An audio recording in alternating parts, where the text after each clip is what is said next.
guys, it's Reagan and welcome back to another video. Today's video is extra special as well as seasonally appropriate because I'm going to be chatting through my Christmas book haul. This year and in many years past, my Christmas book hauls have kind of transformed into just me buying books for me, being my own Santa Claus and basically just gifting myself anything that's really catching my eye at the moment. I've just decided to fully embrace being my own gift giver and picking out some really exciting books for myself. So that is what this video is. So without further ado, let's go ahead and dive right in. Starting first, of course, with the December selects from Book of the Month, who I'm also partnering with for this video. If for some reason you're not familiar, Book of the Month is an online subscription service. Essentially, every single month they curate a selection of 5 titles from a variety of different genres, authors, and voices in the community, and you're able to select and have them sent directly to your door. They're always new releases, they're always hardcover, and outside of the 5 incredible main selections, they often also have really amazing new release add-ons you're able to get as well, and you're also able to select from their huge backlog of books as well. And per usual, if for some reason you're not interested in any of the books for that month, it's very easy to skip with no penalty.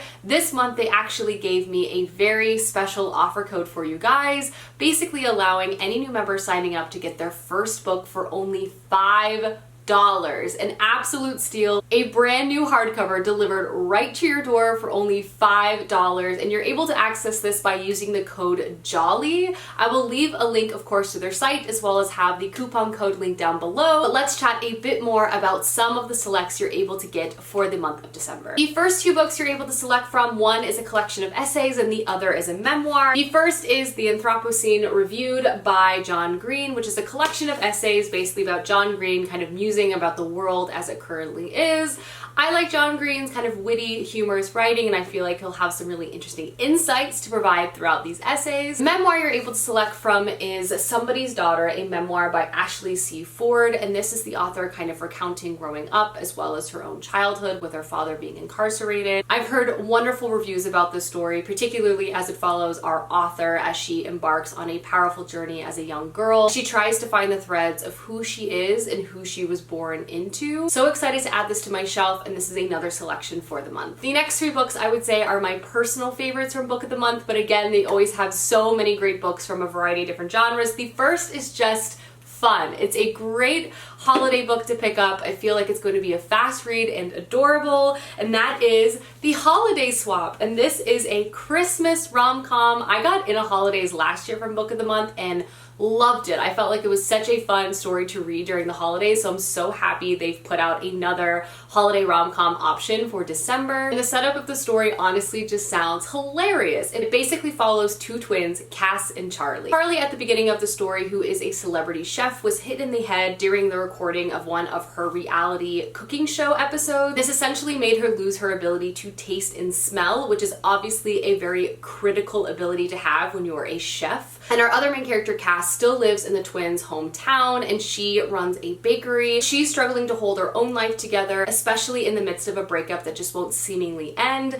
So Cass and Charlie decide to do the thing they haven't done since they were kids: switch places. So one twin travels to LA and the other travels back to their hometown, and obviously they both meet really attractive, eligible men, and things become very complicated from there. This just sounds delightful. It's obviously set on the eve of the holidays and Christmas. I love the idea of kind of switching places, a sort of adult parent trap, but with your sister kind of thing. I hope this is fun and funny and lighthearted, and I'm so happy to add it to my collection. The next book you're able to select from, I think, might be my favorite option for the month, and that is A History of Wild Places by Shay Earnshaw. I've read other books by this author and honestly just love her lyrical, dark, and atmospheric writing, and it seems like this is an adult novel. I've only read Shay Earnshaw's YA stories, so that really calls out to me as well. And this book sounds eerie and creepy and bizarre in all of the best ways. It opens on one of our main characters, Travis Wren, and he has a very unusual ability of being able to locate people when given a single object by them, and he's sought out often by families as a last resort. This is done at the beginning of the story. He is hired to locate a lost and very famous children's author, and it basically brings them to this unusual, almost legend place called Pastoral. And this is a reclusive and like-minded community founded by people searching for a simpler way of life. and once he arrives there, he himself disappears. A few years later, we follow another character who basically is from this community and stumbles upon Travis's truck just outside of the community itself. And this basically throws Theo, our new character, kind of headfirst into the secrets of not only the community, but also trying to solve this mystery.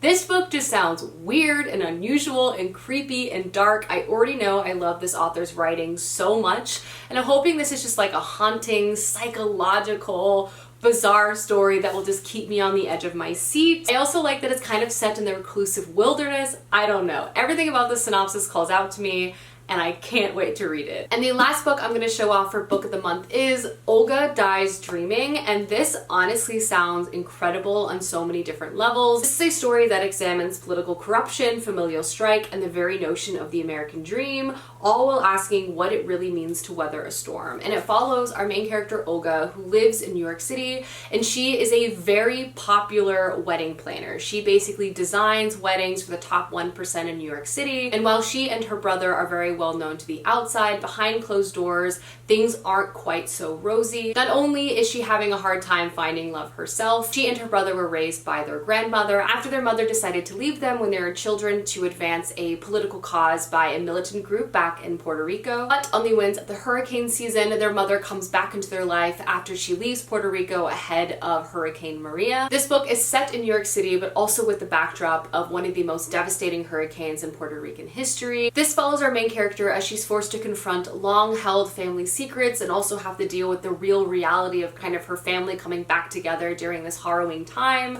This book honestly sounds incredible. I love all the disparate plot lines kind of coming together in a very intense and pressurized fashion. This is also a debut work, so I'm so excited to check out a new book by a new to me author, so I'm thrilled to have this. Alrighty guys, those are some of the December picks for book of the month. Again, I'll leave a link down to their site below, as well as the offer code for this month, which again is Jolly, to get your first book for only $5. But without further ado, let's go ahead and dive into the rest of the books I picked up over the past month. First and foremost, I have a few pre-orders that have arrived. The first is the book I'm currently reading, and that is Jade Legacy by Fonda Lee. I'm so excited to finally have this in my hands, and I'm currently halfway through at the point of filming this video. And I have to say, I am loving this third and final installment so far. But this is the third book to the Greenbone saga, the first one being Jade City, the second one being Jade War. And it is an incredible Asian-inspired urban fantasy story basically following two crime families who are at each other's throats and basically fighting for control over a very powerful substance called jade, which makes people faster, stronger, and all of those things. Not only throughout the series are we following a ever-complicated turf war, but we also have international politics at play and just like global economic expansion as well. You follow a variety of POVs from this family. It's so good. I talk about this series ad nauseum on this channel recently. But yeah, I pre-ordered this, it came in, I'm reading it now. I am very happy about it. Next, very exciting pre-order is The Bone Shard Emperor by Andrea Stewart. This of course is the sequel to The Bone Shard Daughter, which I read last year and really enjoyed. The Bone Shard Daughter is another multi-POV fantasy story. The first one, we primarily follow our main character Lynn, who is the daughter to a very controlling emperor who's also very unpopular.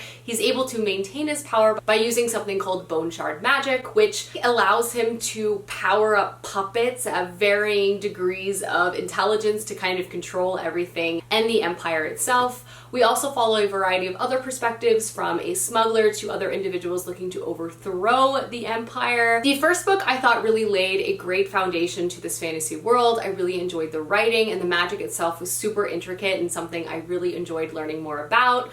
I'm hoping within the second one things continue to expand in dramatic fashion. I've heard great things about this so far, and I feel like I will fly through it once I pick it up.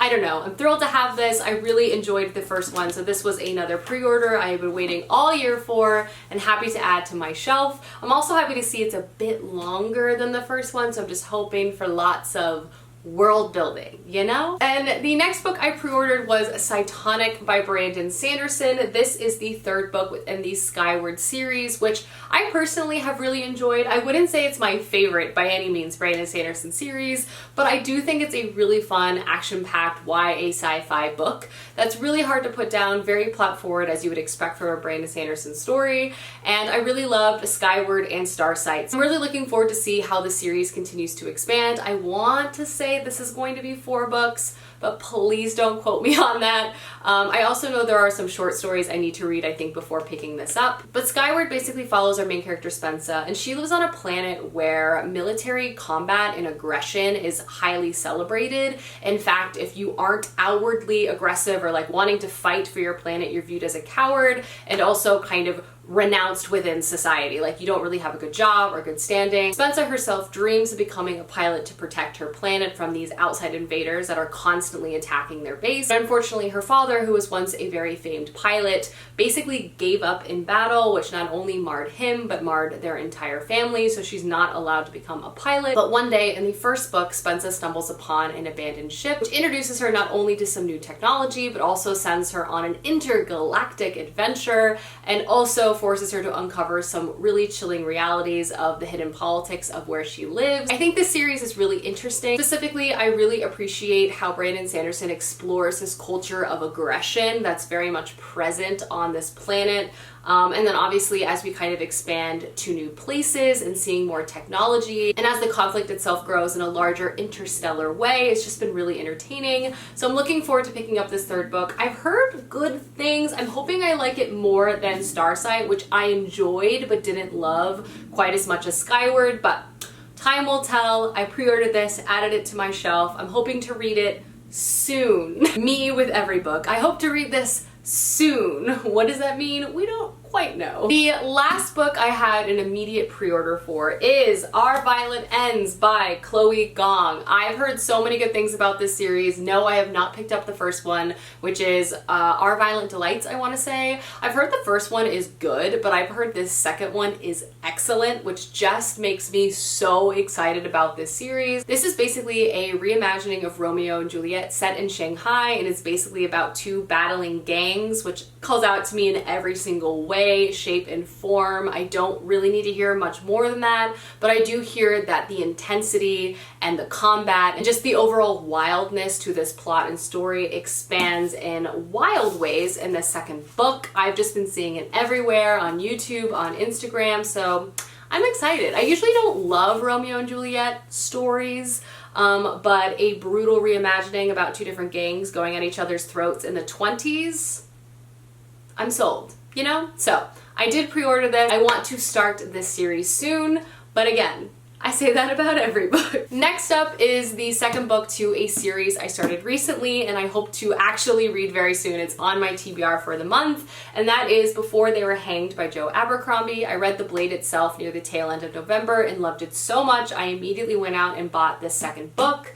I just can't get enough of this. The writing, the characters, it's like a bloody, relentless story. It has a very slow-moving plot, but just everything that I've encountered within this world, I've just really enjoyed so far. The first one, I would say, is very much about like setting up the characters and the plot for like later books in the series. So it was not very plot forward, it's very character focused, but I do feel like there's going to be much more like plot execution in books 2 and 3. So I'm just looking forward to having the payoff of a lot of the slow setup of book 1 in book 2, which is why I added it for my TBR for the month. But this is a grim, dark fantasy story following a variety of different perspectives, but I would say in the first one, 3 main ones. The first is Logan, who is a mercenary type character from the north. He's a warrior, he has a very bloody past, and in book 1, he's kind of sent down south for reasons that are kind of unclear to him, and he starts working with a magi who also has his own political agenda. We follow Glokta, who was once a very renowned soldier from the south as well, but during the war before the start of this book, he was tortured and left with a lot of lifelong injuries. Due to this, he had a bit of a career change, and now he's an inquisitor and basically tortures people and investigates people for a living. And then lastly, we have Giselle, who is a pompous and annoying, young, attractive aristocrat who is training for a sword fight. All of these people seemingly have nothing in common, but you see in book 1 as all of their lives and fates begin to intertwine. It's just gruesome, and the characters are oddly likable for being so terrible, and just seeing how the plot comes together is really, really satisfying, and I also find it very unpredictable. I also really want to check out the audiobook, but yeah, I picked up book 2 immediately just because I loved The Blade itself so much. Next up, I picked up 2 books that shouldn't be too much of a surprise. The first is Abandon's Gate, and the second is Chai Bola Burn. Chabola Burn. This is books 3 and 4 within the Expanse series. I've read the first 2 books this kind of fall and winter. I've really enjoyed them. They're a sci-fi space opera that's very plot forward with some of the most explosive plot twists. I mean, I just burn through these books so quickly. I feel like The Blade itself is like the opposite. It's so character focused versus The Expanse has some alright characters, but the plot is just so wild from beginning to end. I can't put them down. So I wanted to have the 3rd and 4th books on hand because I do plan on continuing this series throughout next year, essentially. So I grabbed these to have them on my shelf, just making my way through, and I'm excited to see what Holden and his crew get up to, as some of my other favorite characters do, and just how this plot will continue to escalate towards war and mutual destruction. I can't wait. This space opera series that follows a variety of characters, but primarily Holden, who is a ship captain. And in the first book, he kind of stumbles upon a military secret that provides the spark to start war between Earth, Mars, and a system of satellite stations called the Belt. They go at each other's throats, and we kind of experience that political tension throughout the first 2 books. But within this sort of macro plot, there are also micro plots within each book, kind of following a specific case that James Holden is working on. Some of the characters are fantastic. Amazing plot forward stories, so looking forward to having these and continuing on with the series. The next 3 books were a kind gift to me from Disney Books, so I'm really thankful that they sent these my way, and it is the first 3 books to the Tristan Strong series. The first one, of course, is Tristan Strong Punches a Hole in the Sky. Then I have Tristan Strong Destroys the World, and lastly, Tristan Strong Keeps Punching. I am so happy to add these to my collection for so many reasons. One, I've heard fantastic things about this middle grade series, and I love reading middle grade adventure focused, especially mythology based middle grade stories, and this is definitely that. I don't know, I've heard literally nothing bad about this. In this story, we of course follow our main character Tristan Strong, and at the beginning of book 1, he is feeling anything but strong. He's mourning the loss of his best friend after a tragic bus accident, and he himself feels at blame for this for not being able to protect him. At the beginning of summer, Tristan is sent to his grandparents' house in Alabama, hopefully be given the space and time to heal from this tragedy. But shortly after his arrival, in the middle of the night, a strange doll-like creature steals Tristan's best friend's journal, the only thing he has left from his friend. So he chases him through the night. He ends up at a very special tree on his grandparents' farm and accidentally punches a hole in the sky. And this basically opens up a portal or a passage to Midpass, which is a volatile place with a burning sea, haunted bone ships, and iron monsters that are hunting the inhabitants of this strange world. Now Tristan is basically teaming up with the Black American gods that reside here. He's also obviously fighting his way to come back home. I just cannot wait to read the story. I've heard so many incredible things about this. I really love middle grade series, and I'm really happy that I now have the first 3 books in my hands, so I'm able to marathon. Middle grade is going to be a larger priority for me next year. I just did not read enough this year. I did not make enough time for it, and it makes me very sad because middle grade stories just always tend to be some of my favorites. I find them delightful and inspiring and just full of adventure. So happy to have these. And the next collection of books are the 5 books that Clay actually picked out for me when I gave him my credit card and we did kind of a book swap secret book haul. I'll leave a link to that video down below if you want to see his thoughts and my reactions as I unwrap them, but I'll quickly just kind of run through them now. First is actually one of my most anticipated books of the year, and that is All of Us Villains by Amanda Foody. This is a story set in a small magical village. Every blood moon,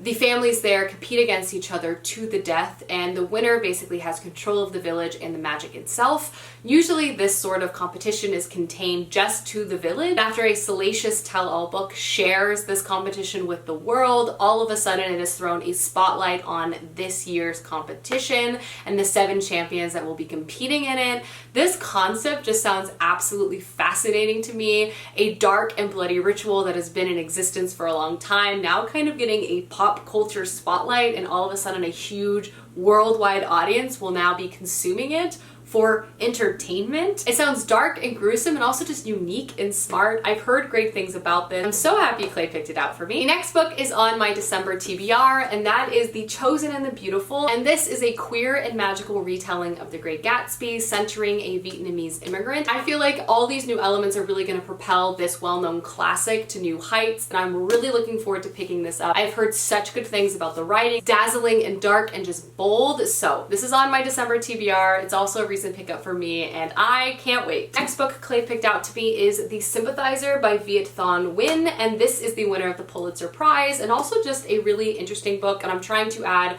more literary historical fiction on my shelf, so this was just a great selection by him. It follows our main character, who is a double agent who travels to America after the fall of Saigon. He is half French, half Vietnamese, and he's reporting back to his communist superiors back in Vietnam, but obviously his story becomes much more complicated as he becomes more settled in the community that he's residing in Los Angeles. So much about this book just sounds incredible. It obviously has won the Pulitzer Prize, so it's been lauded by many people, and I'm just excited to pick this book up because I think I'm going to really enjoy it. Next book he grabbed for me is The Essex Serpent by Sarah Perry, and this is a dark gothic historical fiction story, which I just in general love, that also very much centers a romance. And this is set in London in 1893, and we follow our main character Cora, who basically moves to the countryside after the death of her husband.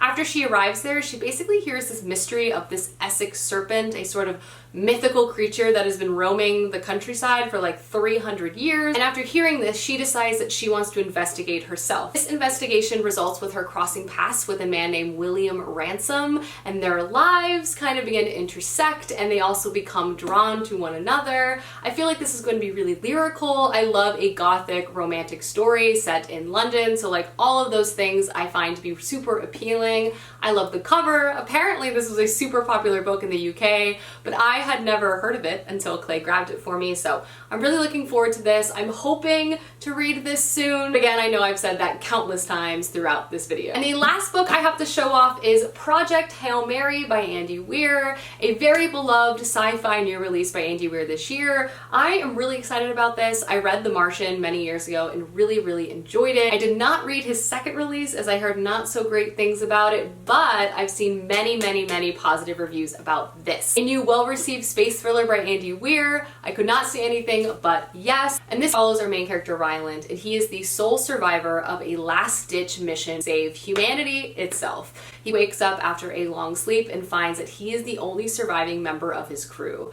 Now he's floating throughout space with very little options. It says, with the clock ticking down, with the nearest human being light years away, Ryland has to face this impossible mission alone.